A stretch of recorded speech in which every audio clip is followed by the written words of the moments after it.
My racist grandparents contacted me, saying they knew I would beg them for forgiveness. They Disow. I am Olive, 28 years old, a successful Black Asian American woman living in Boston. My mixed heritage has been both a blessing and a source of pain, especially when it came to my white maternal grandparents. They rejected me because of their racism when I was just 16. Now, after 12 years of silence, they have suddenly resurfaced, claiming they are dying and assuming I would be desperate to reconnect. Their message was clear. They expected me to come begging. Before I dive into this story, let me know where you are watching from. If you have experienced family rejection, please subscribe. Your support means everything. Growing up in suburban Massachusetts, I had what seemed like a normal childhood. My father, a respected Black doctor, and my mother, an Asian immigrant who worked as a nurse, created a loving home for me. We lived in a predominantly white neighborhood, but my parents always made sure I was proud of my mixed heritage. My maternal grandparents, Harold and Meredith, were initially a big part of my life. When I was very young, around 4 or 5 years old, they seemed to adore me. There were birthday parties where Grandpa Harold would swing me around in circles until I was dizzy with laughter. Grandma Meredith would bake my favorite chocolate chip cookies and let me lick the spoon. Those early memories are tinged with the golden glow of childhood innocence.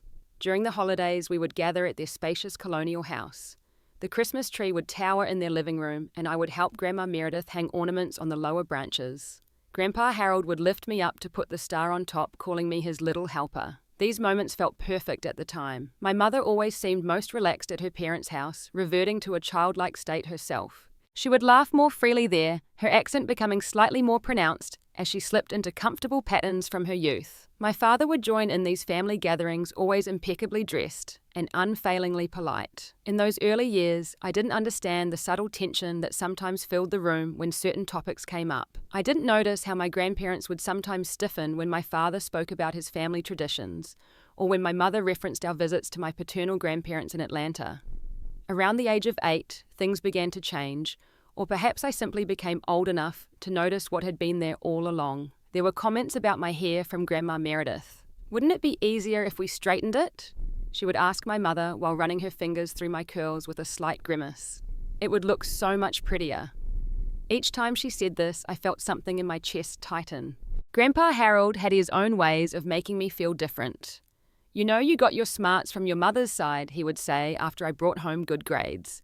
Our family has always valued education. The implication that my father's intelligence wasn't a factor hung heavy in the air. At family gatherings that included my cousins Samantha and Brian, the children of my mother's brother, the differences in how we were treated became increasingly obvious. Samantha and Brian were fully white with blonde hair and blue eyes like Harold and Meredith. They received louder praise, more expensive gifts, and more physical affection. When I was 9 at Thanksgiving dinner, I overheard Grandpa Harold telling a neighbor, "This is our granddaughter Olive. She is very bright despite her challenges." The way he hesitated made me understand even at that young age that my challenge was my racial identity. That Thanksgiving, I picked at my food while watching Samantha and Brian being showcased to relatives and family friends. My mother existed in a constant state of uncomfortable mediation.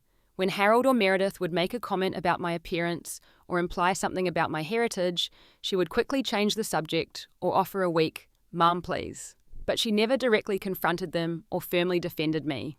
In her culture, respecting elders was paramount, and she seemed unable to break that pattern even when it hurt her child. My father maintained a dignified presence through it all. When my grandparents would make thinly veiled racist comments, he would simply meet their eyes, his gaze steady and knowing. He never lowered himself to their level, never gave them the satisfaction of an angry reaction. After particularly difficult visits, he would take me for ice cream and tell me stories about his own childhood, about the strength of my ancestors, and how proud he was that I carried their legacy. "Never let anyone make you feel less than who you are," he would say, his voice deep and reassuring. "You come from kings and queens, scientists and poets, and don't you ever forget it." As I entered my preteen years, the dynamic with my grandparents deteriorated rapidly. What had once been subtle became increasingly overt, as if they no longer felt the need to hide their true feelings behind a veneer of politeness. By the time I turned 11, the racial tensions with my grandparents had become impossible to ignore. What had started as subtle comments and microaggressions evolved into more explicit displays of prejudice. It was as though a mask had slipped, revealing the true faces beneath. The summer after my 12th birthday marked a turning point. We were at a family barbecue at my grandparents' house, a supposedly joyful gathering to celebrate the 4th of July. My cousins Samantha and Brian were there, as were several of my mother's white friends and their families. I was the only person of colour besides my father. I had recently won a swimming competition at school and was excited to use my grandparents' pool to show off my improved technique. As I emerged from the water, I heard Grandpa Harold speaking to one of his friends, not bothering to lower his voice. "It's in their blood, you know. Those people are naturally athletic. Not like us, we have to work for it." He chuckled and took a sip of his beer, not realizing I was within earshot. I froze water dripping down my body, suddenly feeling exposed and humiliated. My father, who was grilling burgers nearby, had heard too. Our eyes met, and I saw a flash of pain cross his face before he carefully composed his expression. "Olive," he called casually, "come help me with these burgers, sweetheart." I hurried over to him, grateful for the escape. As he handed me the spatula, he whispered, "Remember who you are." His words say everything about him and nothing about you. Later that evening, I overheard my parents arguing in hushed tones. My father wanted to limit contact with Harold and Meredith, while my mother pleaded for understanding. "They are my parents," she insisted. "They are from a different generation. They don't mean harm. They are harming our daughter." My father replied, his voice tense with controlled anger. "Every time they speak to her like that, they chip away at her sense of self-worth. I won't stand for it." From that point on, our visits became less frequent. My father would often find reasons to stay home, and sometimes I would stay with him, both of us finding relief in the absence of Harold's judging gaze and Meredith's backhanded compliments. My teenage years brought new challenges. As I developed my own identity and became more aware of racial dynamics in America, I began questioning my grandparents' attitudes more directly. This only seemed to aggravate the situation. When I was 13, I decided to wear my hair in box braids. I loved how they looked and felt connected to my black heritage in a way that felt important and affirming. When my grandparents saw me, Grandma Meredith actually gasped. "What have you done to your hair?" she demanded. "You look so urban." The way she said urban made it clear it wasn't a compliment. I felt my face burn with embarrassment and anger. "I like it," I said, trying to keep my voice steady. "Dad helped me find a good salon." "Well, I suppose that's the style where he comes from," she replied with a dismissive wave of her hand. My mother, standing nearby, said nothing. Her silence felt like a betrayal. These interactions took a toll on my self-esteem. I began to scrutinize my features in the mirror, wondering if my nose was too wide, if my lips were too full, if my skin was too dark. I started to feel uncomfortable in my own body, as if I was somehow wrong for existing as I was. School wasn't much better. Growing up in a predominantly white suburb meant that I often faced similar prejudices from classmates and occasionally even teachers. One history teacher consistently mispronounced my name, despite multiple corrections, yet never struggled with the names of my white peers. During this time, I found solace in a small group of friends who were either mixed race themselves or simply open-minded and kind. My best friend Jasmine, who was Filipina-American, understood the complexities of navigating multiple cultural identities. We would spend hours talking about our experiences, validating each other's feelings in a way our families sometimes couldn't. There were also teachers who made a difference. Ms. Thompson, my 8th grade English teacher, introduced me to authors like Toni Morrison and Amy Tan. Through their words, I began to see that my dual heritage wasn't a burden, but a gift that gave me a unique perspective on the world. My mother increasingly found herself caught between loyalty to her parents and protecting her daughter. As I grew more vocal about the hurt my grandparents caused, she would often respond with, "They're trying their best," or "They love you in their own way." These platitudes felt hollow. Love shouldn't come with conditions based on the colour of someone's skin. By 14, I had started to push back more firmly against my grandparents' racism. When Grandpa Harold made comments about those people while watching the news, I would ask, "Which people exactly, Grandpa? People like Dad, people like me." My directness made everyone uncomfortable. Grandma Meredith would quickly change the subject. My mother would look at her plate, and Grandpa Harold would mutter something about being too sensitive or not understanding the real world. But I understood more than they knew. I understood that their love was conditional, that in their eyes I would always be other, never fully their granddaughter, because I wasn't fully white. The tension continued to build. Each visit became a minefield of potential conflicts. I dreaded going to their house, but tried to maintain the relationship for my mother's sake. I could see the pain in her eyes whenever the subject of her parents came up, the impossible position she found herself in. Little did I know that the worst was yet to come, that a single dinner would shatter whatever fragile connection still existed between me and my maternal grandparents. I was 16 when everything fell apart. That year, I had won the prestigious Hathaway Science Award at my high school, becoming the youngest recipient in the school's history. My research project on environmental racism had caught the attention of several college recruiters, and I was beginning to think about my future beyond high school. My mother insisted we celebrate with a dinner at my grandparents' house. They would want to be part of this, she said, ignoring my reluctance. This is such an important achievement. I agreed, hoping against hope that my accomplishment might finally earn their genuine approval. My father was hesitant but supportive, wanting to give Harold and Meredith one more chance for my sake. The evening started pleasantly enough. Grandma Meredith had prepared my favorite meal, roast chicken with mashed potatoes and green beans. Grandpa Harold even opened a bottle of champagne, pouring a small amount into my glass with a wink, saying it was a special occasion. During dinner, the conversation initially centered around my award. They seemed genuinely impressed, and for a brief moment, I felt a flicker of connection with them, a glimpse of what our relationship could have been without the shadow of their prejudice. "So have you thought about colleges yet?" Grandma Meredith asked, as she served dessert, a homemade apple pie with vanilla ice cream. "Actually, yes," I replied, excited to share my plans. "I've been looking at several options, including some historically black colleges. Howard University has an amazing environmental science program, and their alumni network is incredible." The temperature in the room seemed to drop instantly. Grandpa Harold's face darkened, his grip tightening around his fork. "Historically black colleges," he repeated, his voice dripping with disdain. "Why on earth would you want to go to one of those places your mother went to, Williams? That's the kind of school you should be aiming for." I felt my father's hand on my knee under the table, a silent signal to stay calm. "Howard is a highly respected institution," I explained, trying to keep my voice even. "Their science departments are world-class." "Those schools were created because they couldn't get into real colleges," Harold scoffed. "You don't need to lower yourself to that level. You have white blood in you after all." The room fell silent. My father sat perfectly still beside me, but I could feel the tension radiating from him. "What exactly do you mean by that, Grandpa?" I asked, my voice shaking slightly. "I mean that you have opportunities that those people don't have thanks to your mother's side of the family. Why throw that away to go be with your other kind?" "My other kind." The words felt like a slap across my face. Grandma Meredith jumped in, apparently thinking she was helping. "What your grandfather means, dear, is that you have advantages. You don't look so, your features are more refined than most of them. You shouldn't waste that." I couldn't believe what I was hearing. They were suggesting that I should leverage the parts of me that looked more white, that I should be grateful for not looking too black. "I am proud of all of my heritage," I said firmly. "I am not going to pretend to be something I'm not to make other people comfortable." That's when Grandpa Harold exploded. "This is what happens when you let them infiltrate good families," he shouted, gesturing wildly at my father. "They brainwash the children into rejecting their superior heritage." My father stood up slowly. "I think it's time for us to leave," he said, his voice deadly calm. "Sit down," Harold commanded my mother, who had started to rise. "This is between me and them."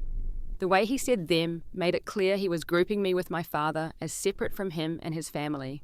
"We've tolerated this mixed situation because you're our daughter," Harold continued, addressing my mother. "But we never thought she'd end up identifying with his side. She's practically rejecting her own mother by choosing those people over her real family." Tears began streaming down my face, not from sadness, but from rage and hurt. "You are not my real family," I said through clenched teeth. "Real family doesn't make you feel like you're less than human because of your skin color." Grandma Meredith gasped dramatically, clutching her pearls. "After everything we've done for you, the gifts, the vacations, the privileges you've enjoyed because of us." "I never asked for any of that," I replied. "And if they came with the condition that I hate half of myself, they weren't gifts, they were bribes." "That's it." Harold slammed his fist on the table, making the dishes rattle.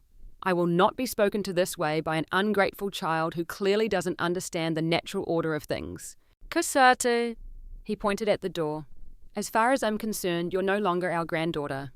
You've made your choice to reject your white heritage so you can forget about any support, financial or otherwise, from us. Consider yourself disowned." My mother finally spoke up, her voice weak and trembling. "Dad, please, you're overreacting. She's just a child." "And you failed to raise her properly," Meredith chimed in, letting her think these radical thoughts, encouraging this behavior. "I blame you as much as him. She glared at my father. My father put his arm around my shoulders. "Let's go, Olive. We don't need to listen to this." As we walked toward the door, my mother remained seated, tears streaming down her face, frozen in indecision. "Mom," I called back, my voice breaking. "Are you coming?" The look she gave me then still haunts me.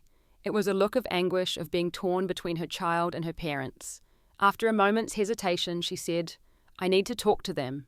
I'll meet you at home later." That was the moment I felt truly abandoned. My own mother couldn't bring herself to stand with me in the face of such blatant racism, even when it was directed at her daughter. The drive home was silent except for my occasional sobs. My father kept one hand on the steering wheel and the other holding mine. "I'm sorry, Olive," he finally said as we pulled into our driveway. "I'm so sorry you had to experience that." "It's not your fault," I whispered. "No, but I'm sorry nevertheless. No child should ever have to hear those things, especially not from people who are supposed to love them unconditionally." That night, as I cried in my room, I heard my parents arguing downstairs. My mother had returned, and from the raised voices I could tell the discussion was heated. "How could you just sit there?" my father demanded. "How could you not defend your own child? You don't understand," my mother sobbed. "They're my parents. I can't just cut them off." "They cut your daughter off," my father shouted. "They called her less than human because of her black heritage, my heritage, and you still can't choose a side." The argument continued late into the night. By morning, a fracture had formed in our family that would never fully heal. My mother maintained contact with her parents despite what had happened, creating a permanent strain in our relationship. My father became even more protective of me, determined to shield me from further harm. As for my grandparents, true to their word, they acted as if I no longer existed. Birthday cards stopped coming. Holiday invitations were extended to my mother alone. I had been erased from their family narrative, excised like a cancerous growth. The pain of that rejection was unlike anything I'd ever experienced before. It was not just the loss of my relationship with my grandparents, but the shattering of the illusion that family love is truly unconditional. The years following my grandparents' rejection were a journey through grief, self-discovery, and eventually healing. The summer after that fateful dinner, I threw myself into preparing for college, determined to prove Harold and Meredith wrong about every assumption they'd made about me. Senior year of high school became a blur of advanced classes, extracurricular activities, and college applications. I applied to 12 schools, including Howard University, which had been the catalyst for my grandparents' explosion of hatred. I also applied to Williams, my mother's alma mater, partly out of curiosity about whether I could succeed in the environment she had thrived in.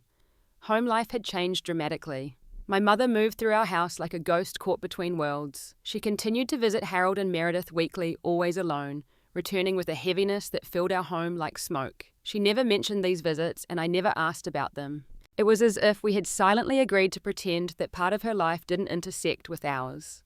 My father became my rock during this time. He attended every school event, helped me research scholarships, and spent countless evenings discussing my future plans. On weekends, we began visiting more of his family in neighboring states, connecting me with cousins, aunts, and uncles who embraced me without reservation.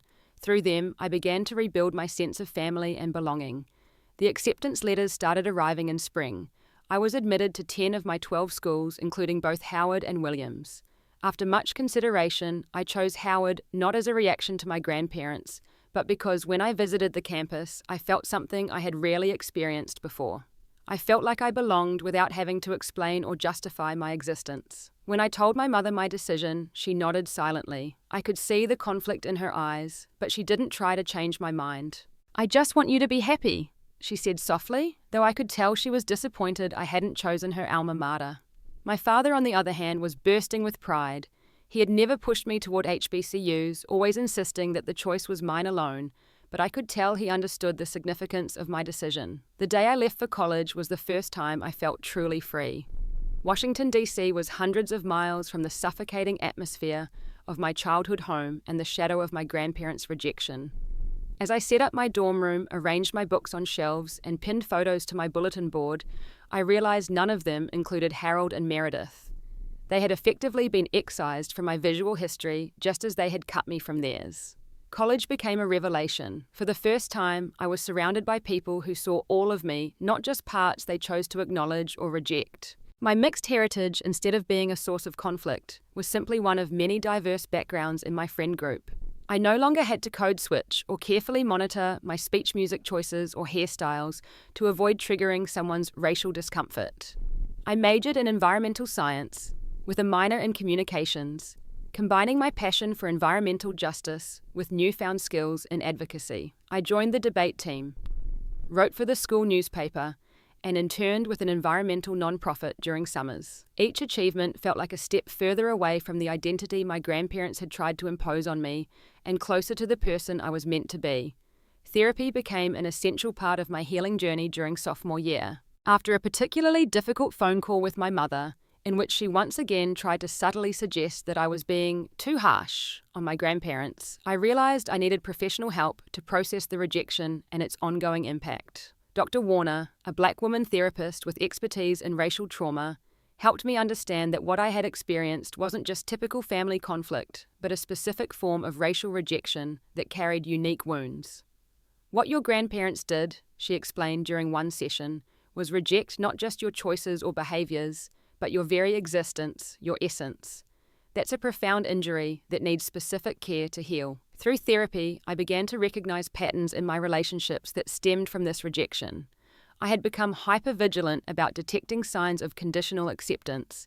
I would test new friends by gradually revealing more about my background, watching carefully for any change in their behavior toward me. I struggled to trust that people could love all of me without conditions or exceptions. I also realized I had internalized some of my grandparents' toxic messaging. Despite my conscious rejection of their racism parts of me, still believed I had to be exceptional to justify my existence, that mediocrity wasn't an option for someone like me. This drove my perfectionism to unhealthy levels. Gradually, with Dr. Warner's guidance, I began to dismantle these harmful beliefs. I learned to recognize my intrinsic worth separate from my achievements or others' approval. I practiced setting boundaries, particularly with my mother, whose attempts to maintain connection between all parts of her family often came at the expense of my emotional well-being. My relationship with my mother remained complicated. We loved each other deeply, but her unwillingness to fully acknowledge the harm her parents had caused created a persistent barrier between us. Our conversations remained superficial, carefully avoiding the elephant in the room. She would occasionally mention them in passing, saying things like, "Mum asked about your graduation date," as if they had any right to that information after disowning me. I would simply change the subject. My father, meanwhile, continued to be my steadfast supporter.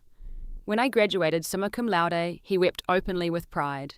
"You did this," he said, embracing me tightly after the ceremony, "not to prove anything to anyone else, but because this is who you are. Never forget that." After graduation, I accepted a position with a marketing firm in Boston that specialized in campaigns for environmental organizations. Moving to Boston felt like another step in claiming my independence, creating a life defined entirely by my own choices rather than in reaction to my past. I found an apartment in Jamaica Plain, a diverse neighborhood that quickly felt like home. I built a community of friends through work volunteer activities and a hiking group I joined. I began dating cautiously at first, then with increasing confidence, as I learnt to recognize and avoid people who, like my grandparents, could only accept parts of me while rejecting others. Through it all, I maintained strict boundaries around Harold and Meredith. They remained firmly in my past, not my present or future. I had no contact with them, though my mother occasionally tried to broker peace, especially around holidays or family milestones. "They're getting older," she would say during our monthly phone calls. "People change with age." "People might," I would respond, "but racists rarely do. Not without real work and genuine remorse, neither of which they've shown." This became our dance predictable in its choreography, but no less painful for its familiarity. She would push gently, I would firmly decline, and we would move on to safer topics until the next attempt. As I approached my late 20s, I had built a life I was proud of. I had been promoted to senior marketing strategist at my firm, had a wide circle of friends who felt like chosen family, and had started dating Michael, a kind and thoughtful man who never asked me to be less than my full self. I had created the stability and acceptance that had been denied to me in my early years. Then 12 years after that devastating dinner came the call that would reopen wounds I thought had long since scarred over. The call from my mother came on a crisp October evening as I was preparing dinner in my apartment. Seeing her name flash on my phone screen, I felt the familiar mixture of love and wariness that had characterized our relationship for the past 12 years. "Hi, Mom," I answered, cradling the phone between my ear and shoulder as I chopped vegetables. How are you? Olive. I need to talk to you about something important. Her voice had an urgency that made me put down my knife and give her my full attention. What is it? Is everything okay? A flash of worry shot through me. Despite our complicated relationship, she was still my mother and I loved her deeply. It's about your grandparents, she said, her voice catching slightly. Grandpa Harold has been diagnosed with terminal cancer. The doctors say he has maybe 6 months left. And Grandma Meredith has been having heart problems. They want to see you. I sank onto a kitchen stool, a wave of conflicting emotions washing over me. 12 years of silence of acting as if I didn't exist, and now that death loomed, they suddenly remembered they had a granddaughter. Why now? I asked, my voice steadier than I felt. After 12 years of pretending I don't exist, why do they suddenly want to see me? My mother sighed heavily. People face their regrets when they're confronted with mortality, Olive. They realize what truly matters. And I didn't matter for the past 12 years. I couldn't keep the bitterness from my voice. I'm supposed to just forget that they disowned me because of my race, that they called me and Dad horrible names, that they never once reached out to apologize. They're reaching out now, my mother pleaded. Isn't that what matters? They want to make amends before it's too late. Something in her tone made me suspicious. Did they actually say that, Mom? Did they say they want to apologize and make amends? A telling pause followed. Well, not in those exact words, she admitted. But they asked me to contact you. That's a first step. What exactly did they say, Mom, word for word? Another pause, longer this time.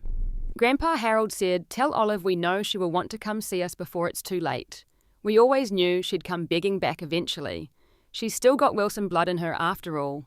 The words hit me like a physical blow. They hadn't changed at all. Even facing death, Harold couldn't set aside his racism and pride.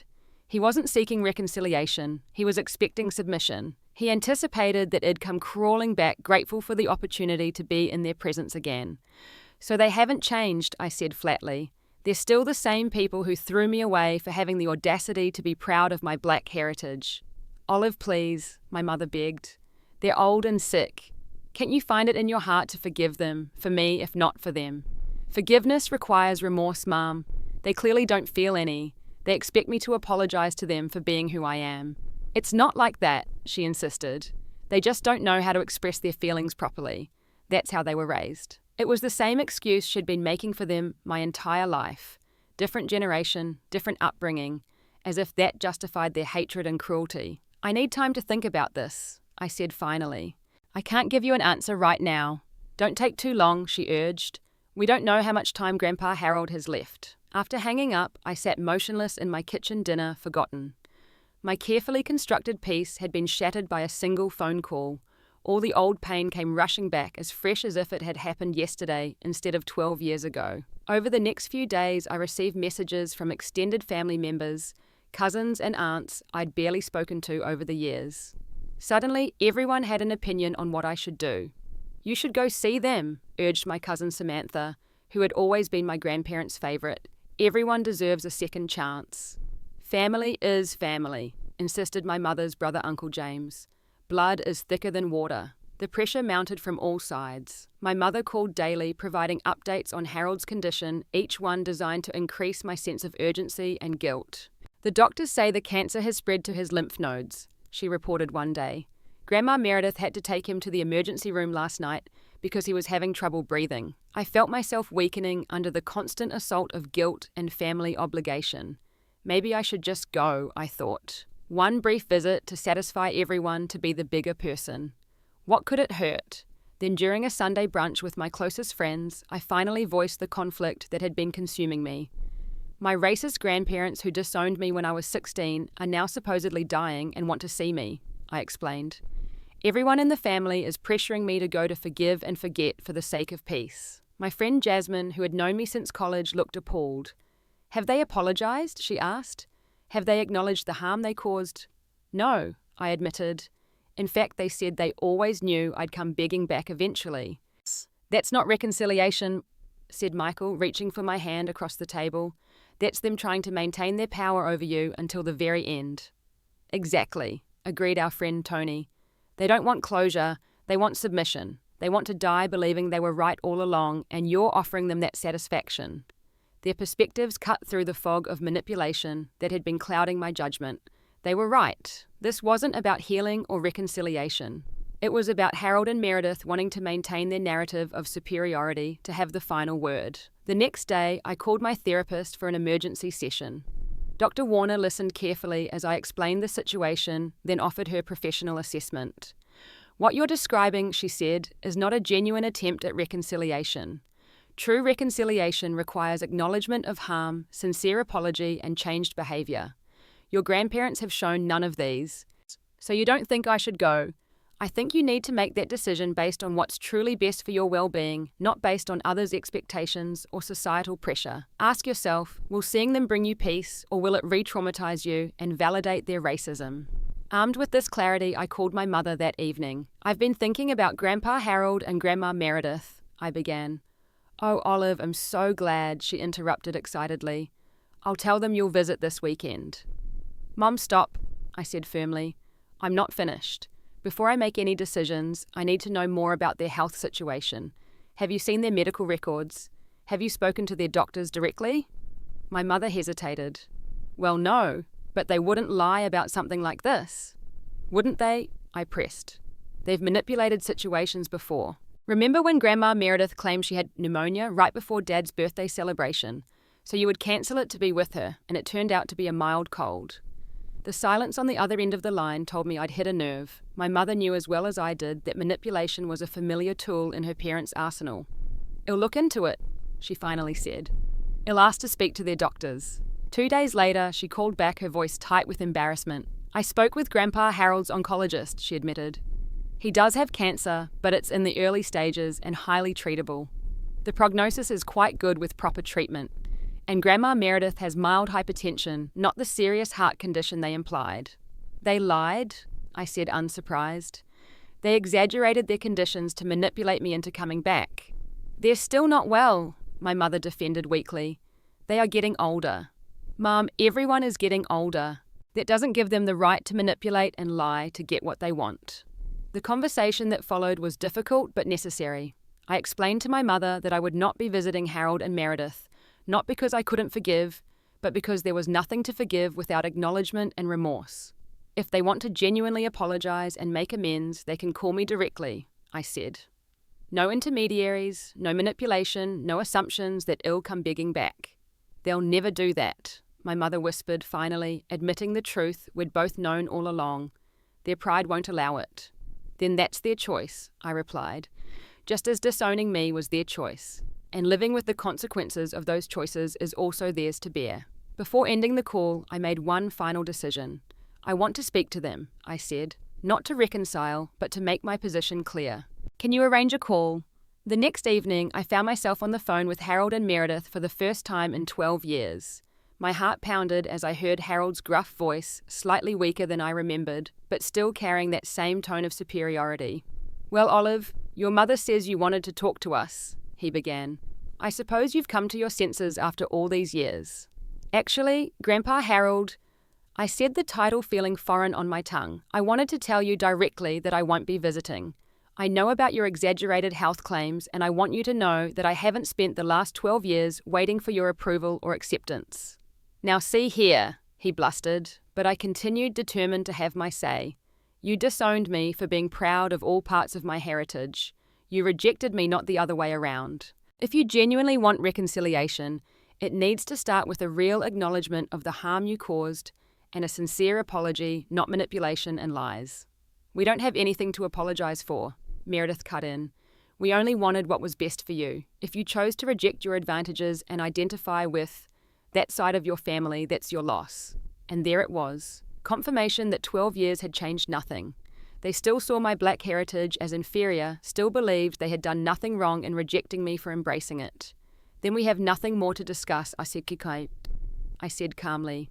I wish you well with your health treatments, but I won't be part of your lives unless you can accept all of who I am, not just the parts that look like you. I hung up, feeling an unexpected sense of peace wash over me.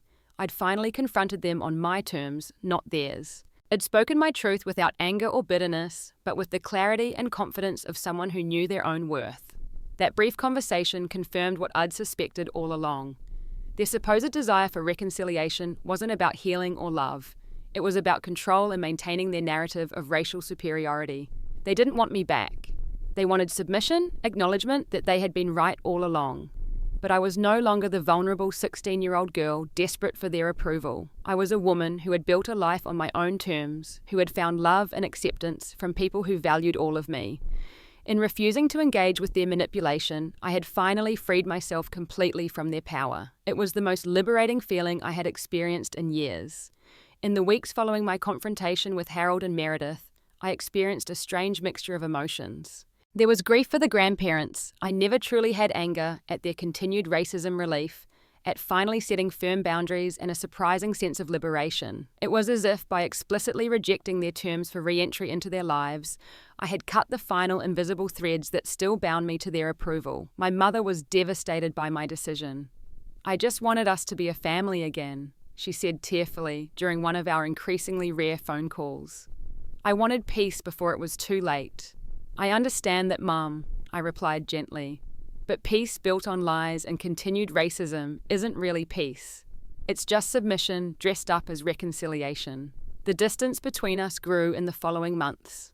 My mother couldn't forgive me for what she saw as cruelty toward her aging parents, and I couldn't pretend that her continued enabling of their behavior wasn't a form of betrayal.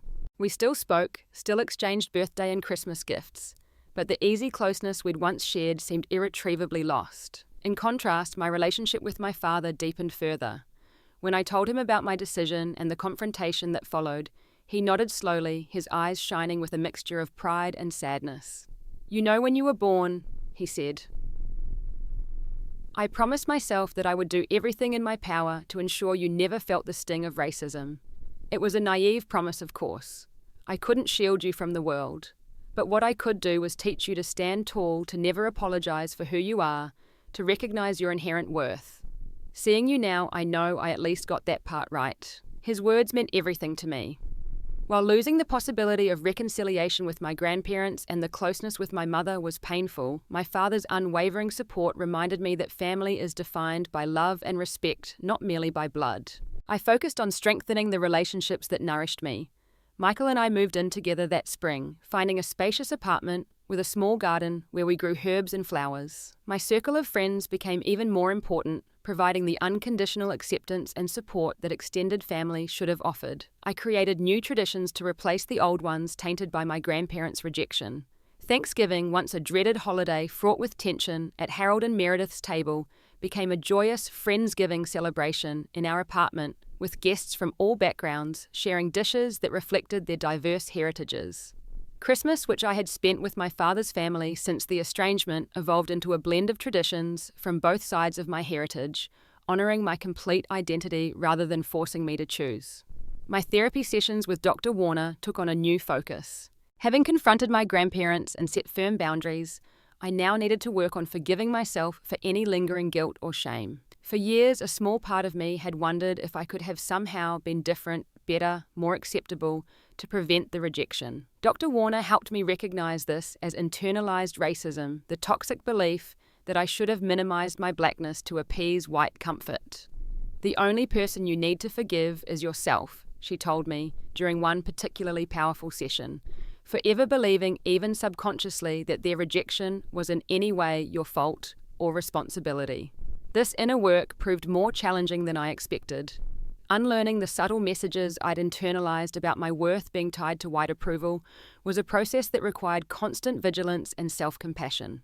There were days when I doubted my decision, when the weight of family expectations and societal pressure to forgive and forget, regardless of harm done, felt overwhelming. On those days, I leaned heavily on my support system. Michael would remind me of my strength and the rightness of my boundaries. My friends would validate my experiences and feelings. My father would share stories of his own struggles with racism and how he had maintained his dignity in the face of it.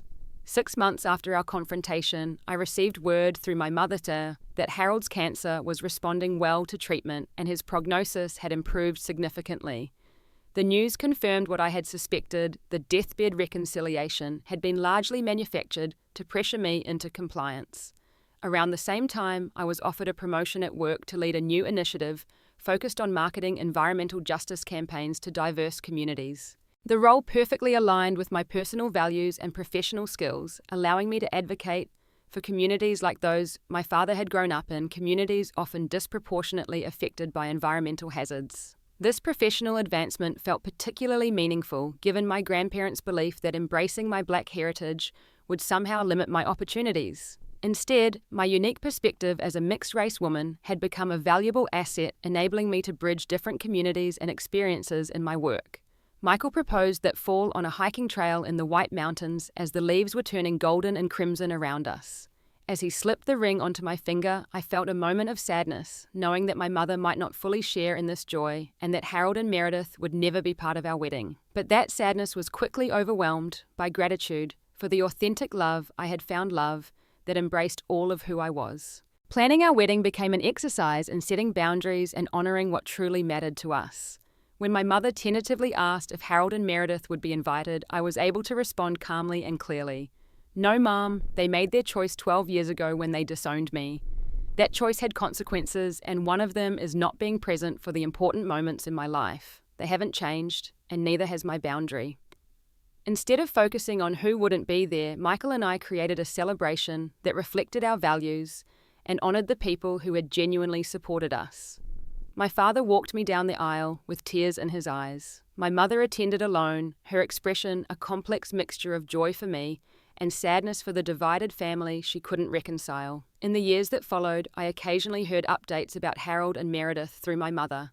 Harold's cancer went into remission. Meredith's hypertension remained manageable with medication. They continued to ask about me in ways that suggested they were waiting for me to relent to come back on their terms. I never did. What I came to understand through this journey was that some relationships cannot be salvaged, not because forgiveness is impossible, but because true reconciliation requires all parties to acknowledge harm and commit to change. Harold and Meredith remained unwilling to recognize the racism that had driven their rejection of me, or to genuinely apologize for the pain they had caused.